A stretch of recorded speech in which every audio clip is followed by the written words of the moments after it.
Well, good evening. I hope everybody's keeping well.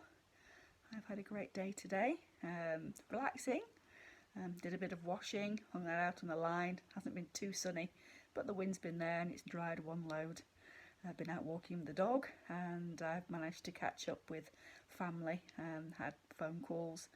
It's always an encouragement to make sure that everybody's keeping safe and well at home. And likewise, it's been great to have a chat with a few people on Zoom from the church this morning, where I didn't spend that long in my conversation because I was helping Aaron ongoing with his homework. French. I like my French, so I enjoyed doing that, and his pronunciation's coming on a real treat. I hope everybody managed to have fellowship today. And that you've been particularly blessed with it being Sunday and managed to catch up with a sermon or two perhaps, or a daily Bible reading. That would have been great, wouldn't it? So there's a little bit extra for you tonight. What have I got for you? Well, I've got Jehovah-Tzidkenu. Everybody now trying to pronounce the name. You'll see it written on the post, and if you get a better pronunciation than me, make a comment at the bottom. And it means the Lord our righteousness. Today's readings from Jeremiah. Don't think I've read from Jeremiah before. Jeremiah 33:16, and it says, "In those days Judah will be saved and Jerusalem will live in safety. This is the name by which it will be called, the Lord our righteous Saviour." Now, you've all probably heard me mention about the gospel and about it being referred to as the good news. However, you've also probably heard that we as people aren't right with God.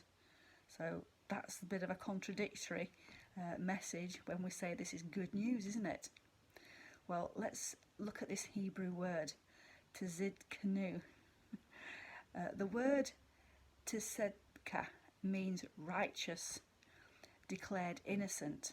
Simply put, righteousness is righteousness, being and doing what is right. And because God is righteous himself, like he always does what's right. And what does this godly righteous mean? Well, it simply means that God only does what's right. We can trust him to keep to his word. We can count on him.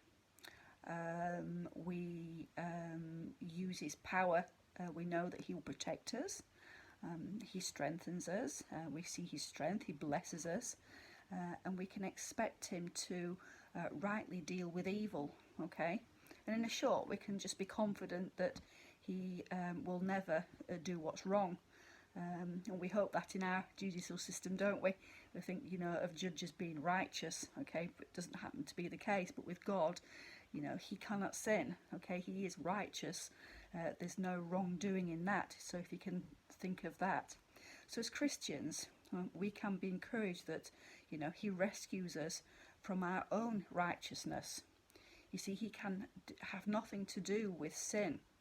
Okay, as I just explained, and it's through Jesus, who is also God, okay, the three in one, the Trinity.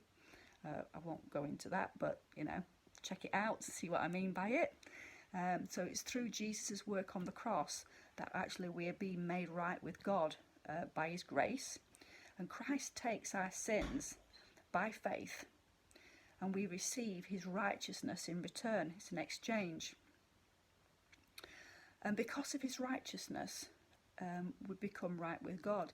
Now, it doesn't mean that we don't still make mistakes, but despite our failure, God sees us righteous in Jesus.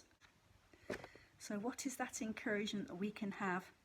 So through Jesus, we lose our unrighteousness forever, and we gain his.